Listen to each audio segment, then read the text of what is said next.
हम आपकी दुविधा समझते हैं महाराज। जन्म और मरण संसार का नियम है और यह संसार किसी एक व्यक्ति के चले जाने से रुकता भी नहीं है। और यदि वो व्यक्ति स्वर्गीय पेशवा बालाजी विश्वनाथ भट्ट जैसा सम्माननीय व्यक्ति हो तो ये संसार पल भर के लिए ही सही उन्हें सम्मान देने के लिए ठहरता अवश्य है। हमारा आपके लिए एक सुझाव है कि अगले पेशवा का निर्णय आप स्वर्गीय बालाजी के 13 दिन के शोक काल के बाद करें तो अच्छा होगा। ये आप राव के कहने पर कर रहे हैं। क्षमा चाहूंगा महाराज, आपने क्या कहा हमने नहीं सुना। हमने आपसे पूछा कि आप ये राव के कहने पर कर रहे हैं।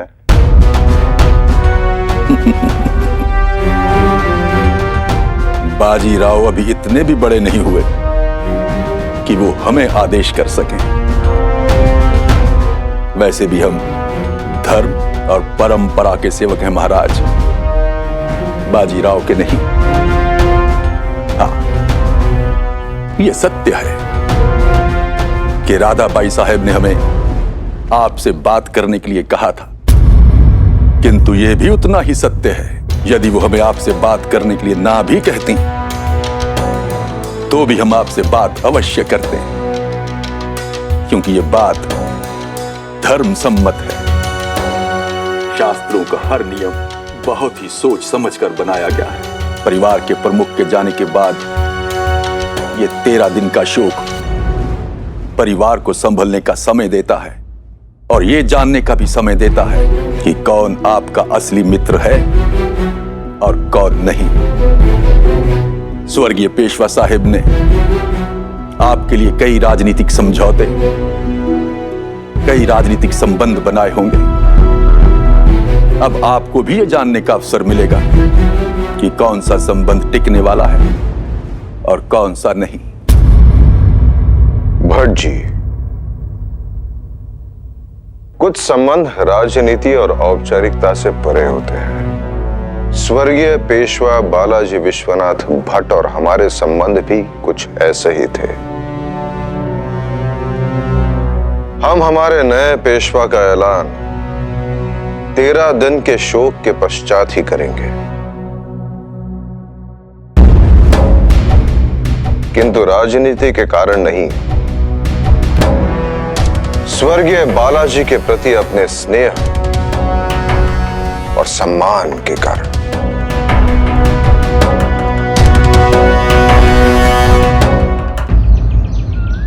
भाई साहब, आपकी आज्ञा ने मुझे इस 13 दिन की मर्यादा में बांध कर रख दिया है।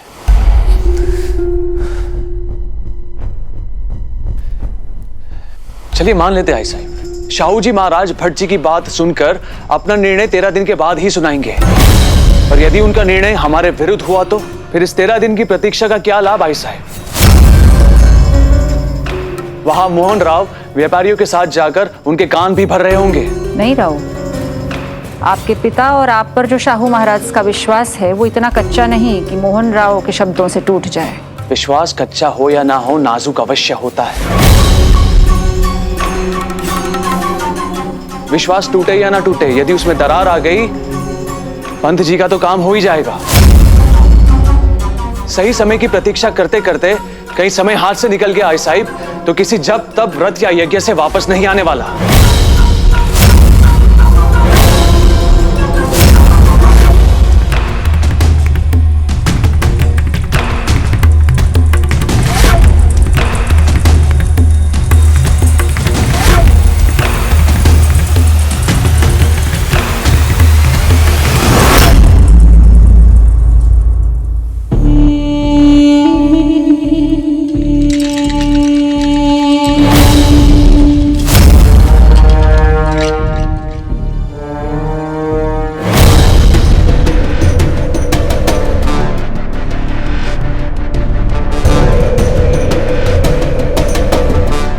गंगाधर जी, शाहू महाराज से हमारी भेंट जल्दी करा देंगे तो बेहतर होगा। नंद राव जी, हड़बड़ी करेंगे तो गड़बड़ी हो जाएगी।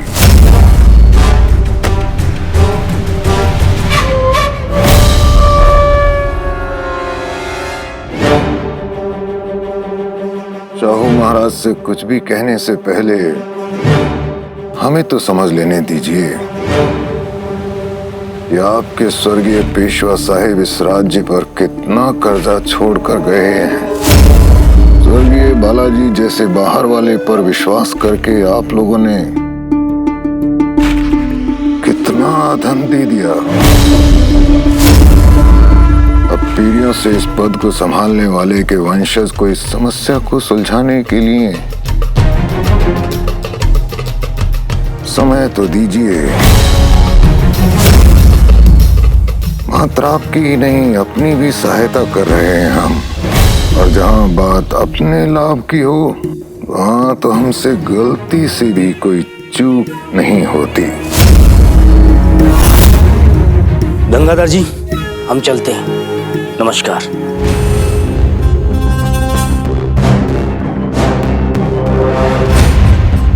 मोहनरा, आइए, हमें आपसे कुछ बात करनी है।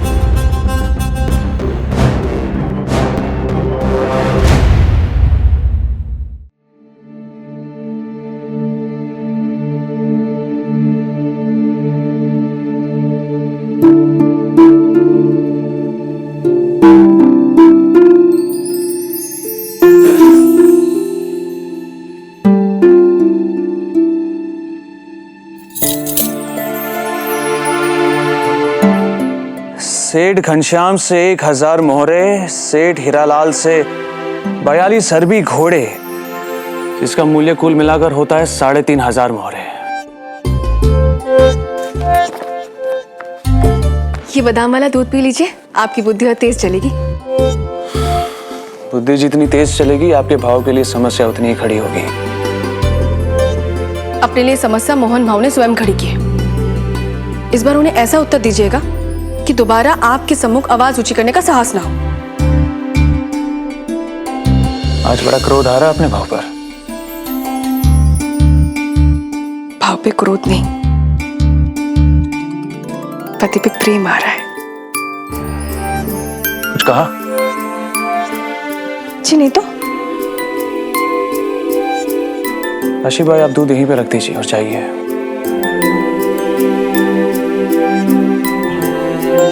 नहीं, हम नहीं रखेंगे, वरना ये भी आपकी राह तकता रह जाएगा। और कौन हमारी राह तकता है? ये भी हम ही बताना पड़ेगा कि और कौन आपकी राह तकता है। कुछ कहा आपने?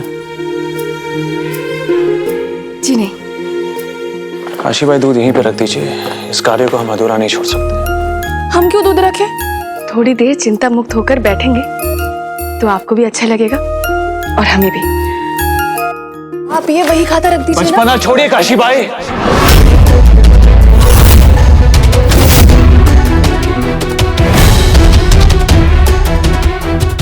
क्या आपको पता भी है हम कितनी बड़ी समस्या में हैं? सारी चीजें दांव पर लगी, हमारे पास सांस लेने का भी समय नहीं है। ये बात आई साहब भी नहीं समझ पाती और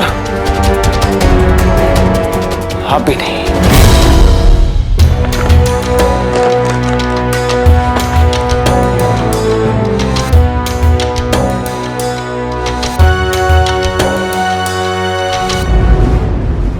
पता है रकमा, उन्होंने हम पे कैसे चिल्लाया। बचपना छोड़िए काशी भाई, जैसे हमने बचपना पकड़ के रखा हो। वो परेशान थे, हम उनकी परेशानी बांटने गए थे, और उन्हें बांटने का नहीं, डांटने का शौक है।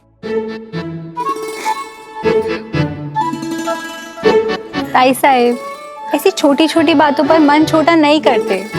आप नहीं समझेगी रकमा, आपके पति हमारे पति जैसे उग्रदेव नहीं है। ऐसा आपको लगता है ताई साहिब? कौन से ऐसे पति पत्नी है जिनमें तकरार ना होती हो? करने पे आए तो ये भी इतना क्रोध करते हैं कि पूछिए ही मत। पर हम उनसे रूठने के स्थान पर झगड़ा समाप्त करने का उपाय सोचते हैं ताई साहिब। हम भी झगड़ा समाप्त करने गए थे, पर उन्होंने हमें जोर से डांट दिया।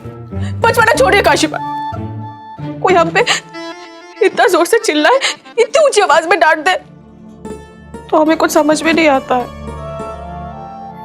ताई साहब, शुरू शुरू में जब ये हमसे ऐसे बात करते थे तो हमें भी बड़ा क्रोध आता था, पर अब हम उनके क्रोध पर ध्यान नहीं देते, इस बात पर ध्यान देते हैं कि उन्हें क्रोध क्यों आ रहा है। जैसे अब हमें समझ आ गया है कि जब भी ये किसी मोटी पुस्तक में खोए होते हैं तब हम इनसे बात करें तो इन्हें क्रोध आता है, इसलिए जब भी ये अध्ययन करते हैं हम इनसे बात नहीं करते। पति ऐसी छोटी छोटी बातों से बड़े ही प्रसन्न होते हैं ताई साहब। पर हम क्या करें, हमारे उग्र देवता चिमाजी अप्पा की तरह मोटी मोटी पुस्तकें पढ़ते ही नहीं है। अब बड़ी भोली है ताई साहब। हमारे कहने का अर्थ ये है कि आपको भाव की पसंद नापसंद को समझना होगा, उनके लक्ष्य के साथ स्वयं को जोड़ना होगा।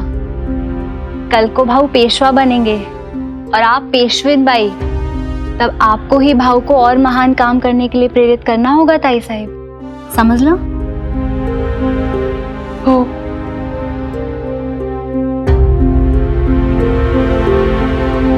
काश ये भी मोटी मोटी पुस्तकें पढ़ते तो हमारा काम कितना सरल हो जाता ना। अगर भाई अब हम ये बड़े बड़े काम कैसे करेंगे? शोक की इस घड़ी में हम आपके एवं आपके परिवार के साथ हैं।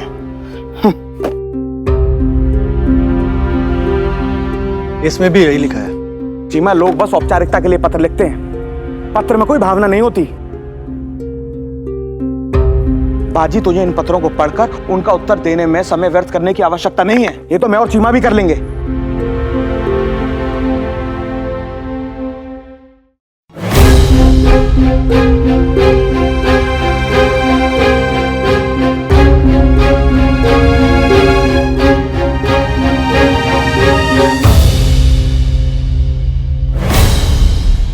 प्रिय राव साहेब, आपके पिता की मृत्यु मात्र आपके और आपके परिवार के लिए नहीं, बल्कि छत्रपति शिवाजी महाराज के दिखाए मार्ग पर चलने वाले उन तमाम देशवासियों के लिए दुख का कारण है। बुरा समय उस रात की तरह होता है जब अपनी परछाई भी साथ छोड़ देती है।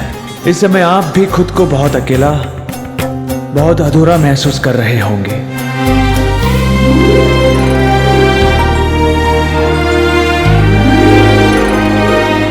हम आपसे दूर हैं, चाहकर भी ना साथ दे सकते हैं ना सहारा। बस ये कह सकते हैं कि हिम्मत मत हारिएगा राव। अच्छे वक्त में ऊपर वाले से मोहब्बत बढ़ जाती है और बुरे वक्त में ऊपर वाले पर भरोसा, ये भरोसा मत छोड़िएगा।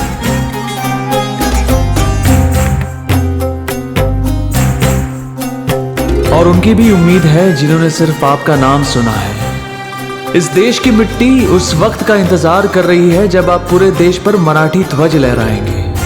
इम्तिहान मुश्किल है, पर हम जानते हैं कि आप टूटने नहीं देंगे, क्योंकि आप हमारी उम्मीद है और उम्मीद कभी नहीं टूटती।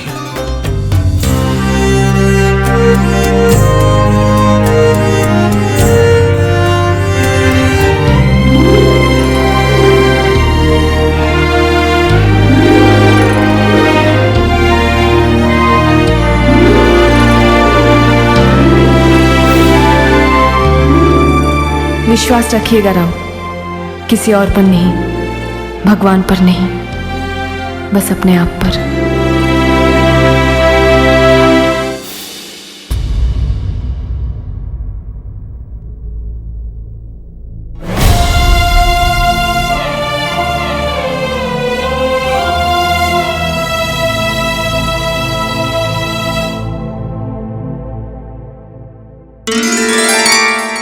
क्षमा कर दीजिए मुझे। मैं जानता हूं आप मात्र मेरी सहायता करने का प्रयास कर रही थी।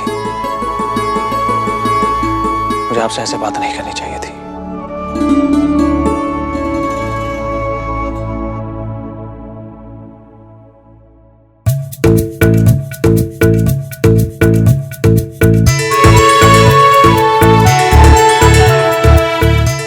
हमें भी आपको तंग नहीं करना चाहिए था राव। काशी भाई, मैं जिस मार्ग पर चल रहा हूं, आगे जाकर वो मार्ग और भी कठिन होगा। ऐसी घड़ियां भी आएंगी जब मैं अपना धैर्य खो दूंगा। संभव है कोई कड़वी बात बोल दूं, पर हमेशा याद रखना काशी भाई, मेरा उद्देश्य आपका मन दुखाना कभी नहीं होगा।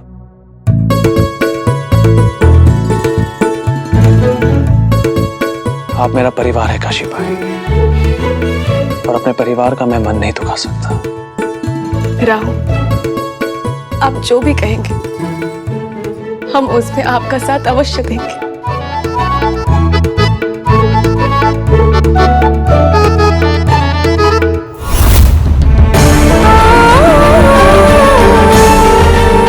तो चलिए मेरे साथ।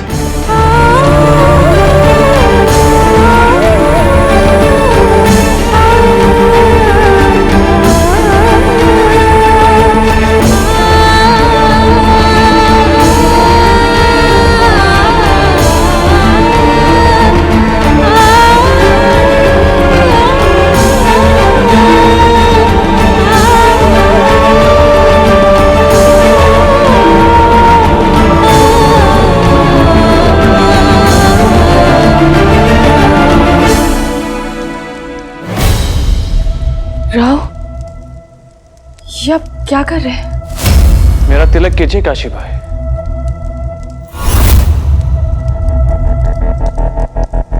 और हम सूतक में मंदिर के अंदर प्रवेश नहीं कर सकते राव।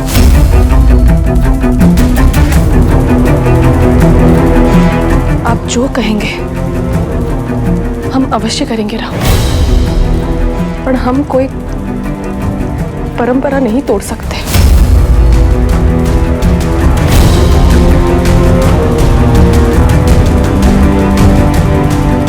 बड़ी विचित्र स्थिति है काशी भाई, आप परंपरा तोड़ नहीं सकती और मैं मान नहीं सकता। लेकिन अब जो मैं करने जा रहा हूं, अपेक्षा करता हूं कि आप उसका सम्मान करेंगी।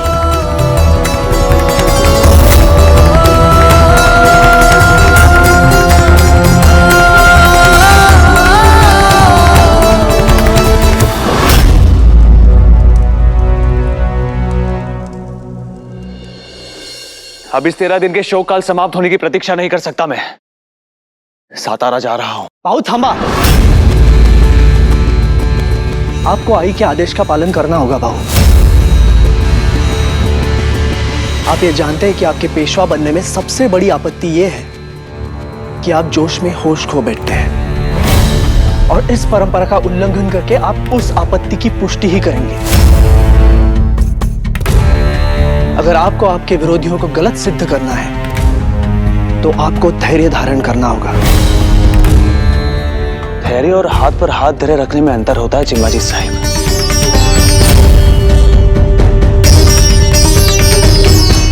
और मैं हाथ पर हाथ धरे बैठ नहीं सकता।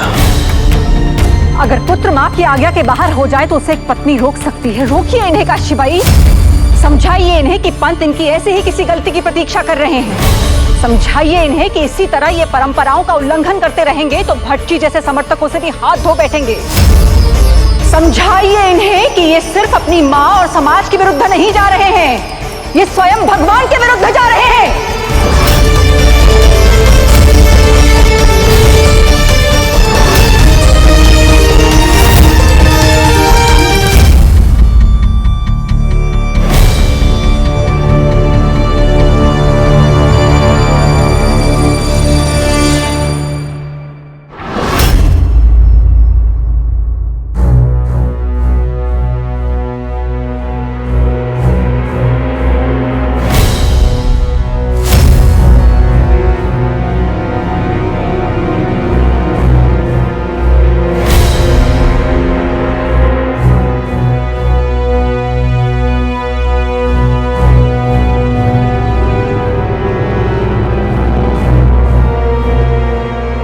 आई साहिब सही कह रही है।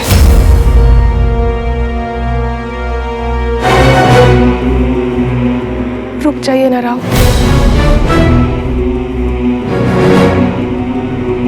काशीबाई, जब बात मातृभूमि की हो तो समाज और परंपरा क्या, बाजीराव अपने भगवान और अपनी आय के विरुद्ध भी जा सकता है।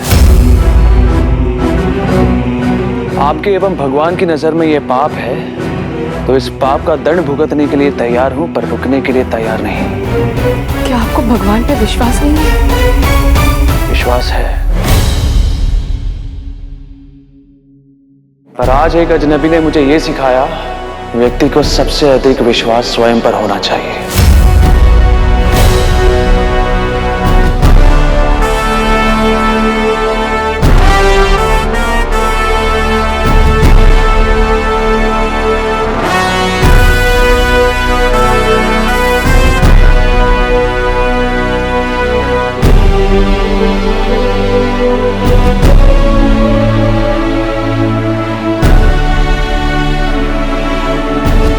चिमा जी,